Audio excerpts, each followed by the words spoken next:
Toujours en Hollande, visite chez IPH. IPH, c'est une société qui s'occupe de l'importation des fleurs, donc du dédouanement, de la logistique, de la qualité.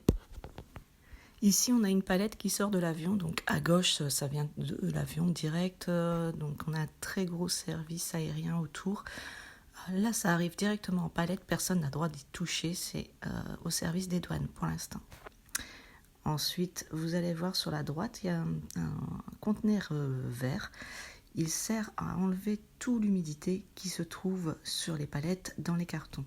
Puisque la fleur respire, donc forcément, elle rejette un peu d'humidité.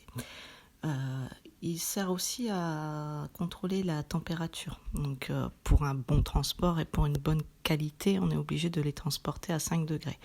Donc là, tout va être à 5 degrés, même au milieu de la palette. Ensuite vient la préparation des commandes. Donc tout ce qui est là est préparé pour partir ensuite. Mais attention, on est toujours au service des douanes. Ils peuvent être contrôlés. Donc le contrôle se fait ici. Donc souvent, les marchandises les plus contrôlées sont les gypsophiles, les hypericomes. Pourquoi ? Parce que ça ramène le plus d'insectes et donc ils ne peuvent pas se permettre. Donc ça, c'est contrôlé automatique. Les roses peuvent être contrôlées, enfin tout peut être contrôlé. Il suffit juste qu'il y ait un doute sur l'acheteur ou sur la marchandise en elle-même. Donc contrôle phytosanitaire pour tout ce qui est insectes ou drogue éventuellement. Même si la marchandise est en règle, les contrôles phytosanitaires coûtent très cher à la société d'achat. En fait, les contrôleurs de l'État sont payés à la minute. Donc ici on voit un chargement qui va finir en Russie. Russie, donc la rose a fait Équateur, Hollande, Russie. Elle va même faire un détour avant puisqu'avec la guerre on n'a plus le droit de vendre directement en Russie. Donc ça va faire des détours.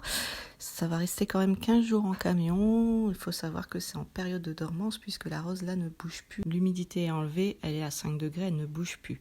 Pour nous qui sommes pas loin de la Hollande, on va être plus sur du 48-72 heures, ce qui est relativement correct au niveau du délai.